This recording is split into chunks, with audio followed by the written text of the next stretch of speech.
darlings, welcome or welcome back to my YouTube channel. Thank you so much for tuning into this video. If you're new here, hi, my name is Kadzai. I really do hope you stay. And talking about staying, if you haven't subscribed already, please, you guys, that is to the new people here, or if you're here for the second, third time, fourth, whatever, please do just take a few seconds out of your time and click the subscribe button down below. It will mean a whole lot to me. Like, bless my ear. Please just bless my ear.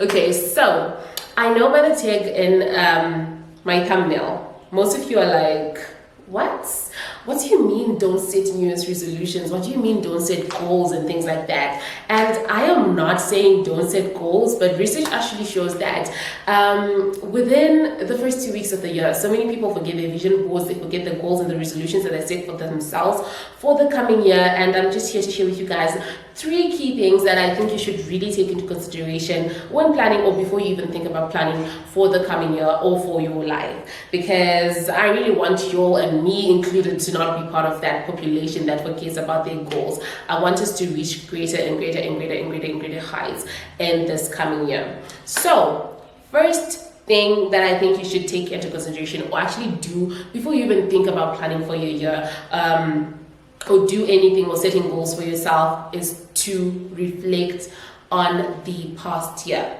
And social media is a really great tool that you could use for you to really know where you were, what you were doing, and who you were doing what with during the year. Go back to your Instagram posts, your Instagram stories, your Facebook posts, and really just look at them and try and see what you were doing. It will just help jog your memory, and then take your vision board, take the goals that you set for yourself in the past year, and really look at the goals that you achieved and that you didn't achieve, and then be really true with yourself, be really 100 with yourself, and just say, what was the cause, what was the reason, what caused me to not actually achieve these goals that I had set for myself in the previous year. What reflection will do, it will just give you a new and fresh perspective as far as planning for your year ahead and setting goals for yourself. Like, you can't fix what you did wrong in the past year, or what you didn't do really well in the past year, if you do not know what went wrong. Like, you sit down, you look at your goals, maybe this business is not for you, or maybe you've been approaching this from the wrong angle, you've been using methods that are not necessarily wrong, but that are not right for you. Maybe you should look for a partner to start this business with, and not take it all on yourself, on your own shoulders. So reflecting will just help you look at situations and look at your goals with fresh new eyes. Because in all honesty, there are people, well, most of us, if you take your vision board or your goals that you set for yourself in 2019, 2020, and you take 2021's vision board, there are things that are still on there that you haven't achieved, and there are things that are maybe closely related to other things that are on those vision boards. And you really have to be true to yourself and say, okay, fine, I have been trying to pursue this for quite a long time now. What is the problem? What is causing me to not achieve these things? And this will actually help you set your goals or resolutions if you're about that life for the coming year. Number 2, the second thing that I think that you really need to take into consideration when it comes to planning for the coming year ahead, is to really sit down and ask yourself this question: who am I planning for? Because there are people that do things that are all over the place, and just they're doing so many things, but we all know that you might plan and plan and plan and plan and plan, but then if God is not in it, if He is not within it, then you might as well be planning in vain. What I mean by this is, as much as you have things that you want to achieve for yourself, yes, they're bucket list items, yes, but then there are goals and resolutions that you have that will have an impact on you as a person. And do those goals, do those resolutions align with God's plan for your life? Do they align with God's purpose for your life? I know that in so many situations you might not know your exact purpose in this life, and that is understandable. In some situations you might not actually know what is God's purpose for your life, like I said, and your purpose might change according to the place or space you're in your life, the people you're with in your life, and just like the stage in your life that you're at. And that is quite understandable. And to better understand pursuit of your purpose, you could check out this book by Jonathan Ralph Galurira. It is a really good book by a Zimbabwean author that just helps you in this journey of pursuing your purpose.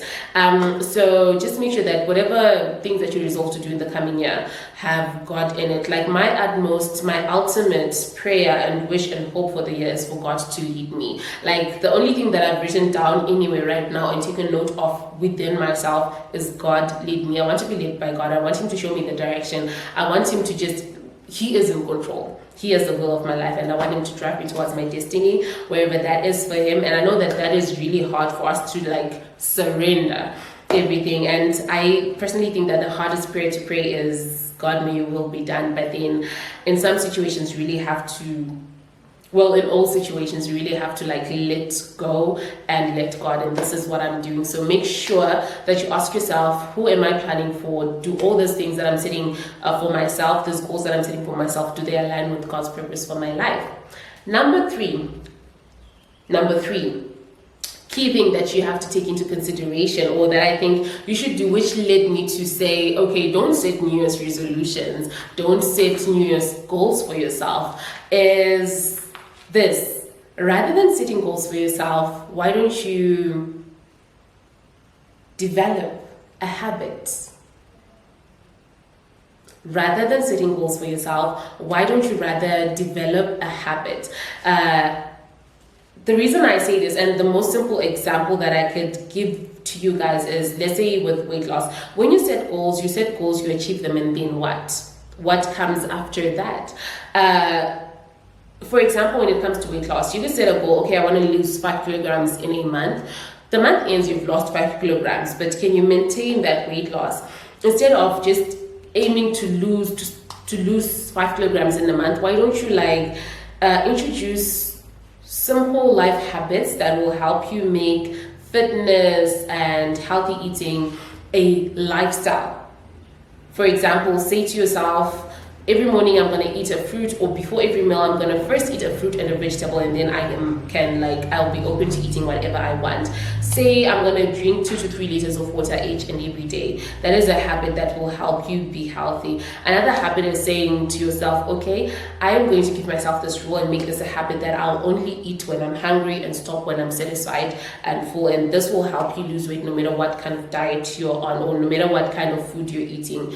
Eat when you're hungry and stop when you're full should be the rule of your life, okay? So instead of setting goals and resolutions and things like that, rather develop simple fundamental habits around these things that you call goals that you want to achieve, such that that success and that achievement can be a lifetime thing, can be something that you hold on to, like, and maintain in your life, or maybe go with to greater heights for the rest of your life. So instead of setting goals and resolutions for the coming year, why don't we rather just set goals for ourselves?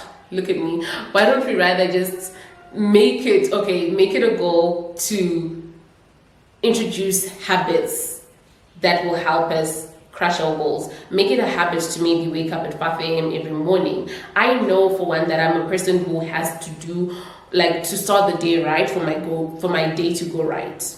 I have to start the day right for my day to go right. If I wake up in the morning and first thing I do is go on social media and I start scrolling YouTube, Facebook, Instagram, my day will just be, wow, okay, it will just like, but if I wake up in the morning, I make my bed, I can't go back into bed because I don't want to like disturb the order in my room. If I wake up in the morning and I bath, there's no way I'm going to go back into bed and have to bath again and prepare again in a few hours when I want to leave the house. So waking up early in the morning and doing all my chores early in the morning is actually something that works for me, and that ensures that I have a day that goes well. So instead of setting goals and resolutions for ourselves, look at the things that you want to achieve in your life, the things that you're planning to do in the year, and develop habits around those things. Habits that you will incorporate into your lifestyle, habits that will stay with you forever, and habits that will actually help you effectively achieve these goals. So yeah, these are the 3 things that I think you should take into consideration,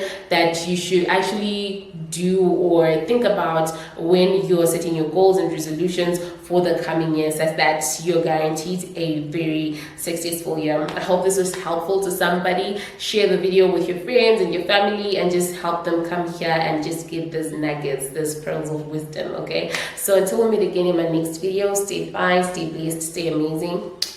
Love you. Stay fine, stay blessed, stay amazing.